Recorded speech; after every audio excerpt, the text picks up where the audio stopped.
وحوي وكمان. بسم الله الرحمن الرحيم والصلاة والسلام على رسول الله. النهارده ان شاء الله هنتكلم لان احتمال دي تبقى الحلقة الأخيرة في السلسلة الرمضانية. انا حاولت اعمل على قد ما اقدر حلقات والله، بس هي شكلها اتصفصف على 6 حلقات. الله المستعان بقى، ربنا ييسر الامور. طيب البج بتاع ادوب ديجيتال ديفنس طبعا ما اشتغلش عليهم دلوقتي بعد اللي بيحصل دول، وما انصحش حد يشتغل عليهم، وخصوصا انهم بي دي بي. انا لما اشتغلت عليهم كان بس مخنوق شوية من الهانتنج ومن اني الفترة دي مش عارف الاقي حاجة وكده، فقلت ادخل على بي دي بي كده اطبق اي فكره تظبط الموضوع. طبعا الناس هتاخد الفكره دي دلوقتي وتروح تسبام بيها على كل الفيديو فيديو بس قشطه ماشي مفيش مشكله، مش عارف اسكتك يعني. طيب الفكره كلها كانت عباره عن بروكن لينك هايجاكينج. صدقني هي بروكن لينك هايجاكينج، وزي ما انت شايف كده كل ريبورتاتها حاليا ريزولد. تقريبا مفيش بروكن لينك واحد في دول، لاني فنشت عليهم شبه فنشت عليهم حرفيا. جمعت السب دومينز بتاعتهم كلها، الان سكوب والاوت اوف سكوب. الاوت اوف سكوب كانوا بيقفلوا لي انفو. جه في مره كده كام ريبورت لقيته فضل يديني ان ايه، فقمت جاي داخل له قلت له اول اوف ذيس اوتوميتد، ما تدينيش ان ايه يا ابني، فاهم يعني؟ ما تهزرش معايا، لان انت قعدت تديني ان ايه، فانا هقفل ريبورتاتي كلها دلوقتي، انا ما اضمنش ايه اللي هيتقال ويقول لي لا. فقال لي اي اندرستاند وبتاع، وقام فاتح الان ايه وعامل لهم كلوز از انفورماتيف مش ان ايه بقى. طيب الفكره بقى نفسها اتطبقت ازاي؟ الفكره مشيت على 3 خطوات. اوكي، كولكت دومينز، حلو، بعدين هنكولكت السب دومينز، جميل، بعدين هنكولكت السب دومينز، اوكي، وبعدين هكرول وباك يو ار الز جاو كاتانا الشيك رولر. التولز دي كلها لو دورت عليها في جيت هاب هتلاقي ان التولز دي بترجع لينكات من الويب اركايف. فلو فتحنا مثلا الشيك رولر معموله بجو، وباك يو ار الز تقريبا موجودة هنا كمان، بتعمل نفس الموضوع.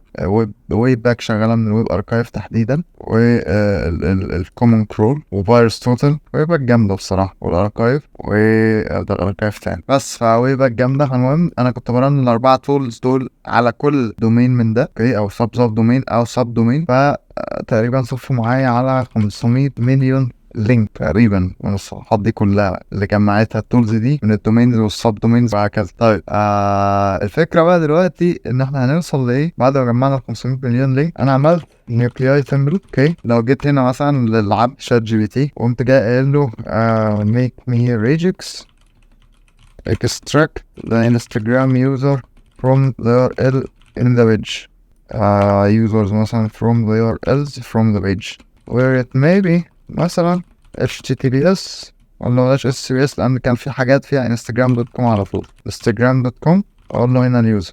same for facebook.com، same for مثلا twitter.com، وببعتله. بس بمجرد ما يرد عليا هيعمل ريجكس لل3 بلاتفورمز دول زي ما انت شايف كده، انستجرام كذا كذا كذا كذا، و هيبدأ يديني الريجكسات بتاعتها زي ما انت شايف كده اهو. عمل لي كمان سكريبت بايثون بيطبق الريجكسز دي. طيب make me nuclei template extract these usernames with these regex مثلا.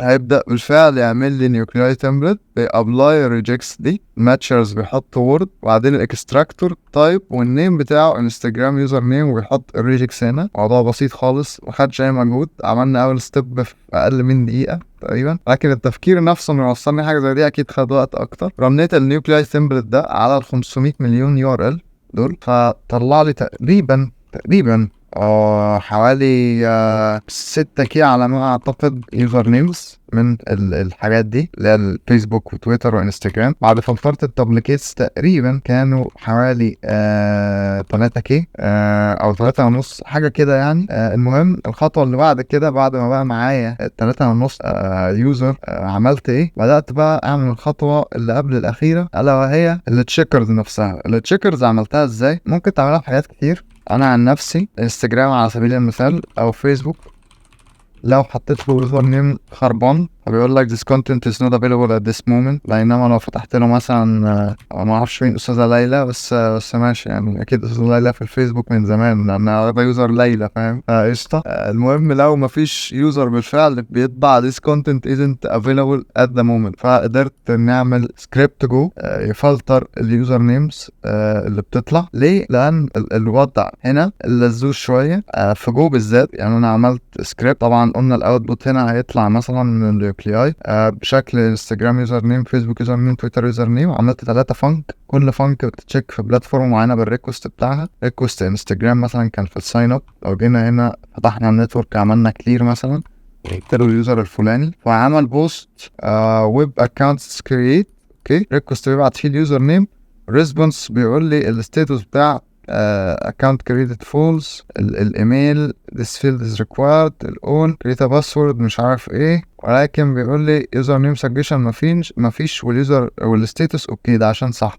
طب لو جيت عملت هنا مثلا فارس، فقال لي الريكوست ده غلط.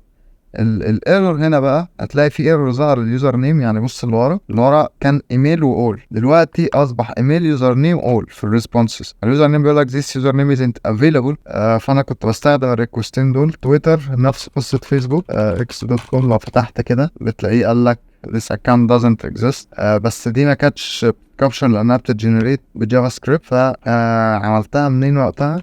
خليني افتح اكونت تويتر كده، مش فاكر باسوردات والله. لو جيت هنا عملت مثلا فارس، اوكي، قال لي this user name has been taken.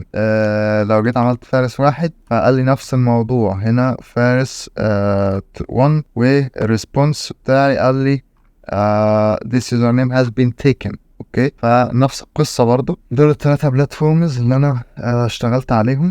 دي الطريقه اللي انا شيكت بيها الريكوستات. كده جمعنا السب دومينز، جمعنا اللينكات، فتحنا اللينكات، جمعنا اليوزر نيمز منها، عملنا 3.5 ان توتال. بعدين بدات اعمل فانك جو سكريبت بيشيك اليوزر نيمز بالريكوستات دي يعني موجوده ولا لا. بيشوف ده يوزر نيم ايه بناء على الريزلتس بتاعت النيوكلياي تمبلت، لو ده تويتر او فيسبوك او انستجرام مثلا.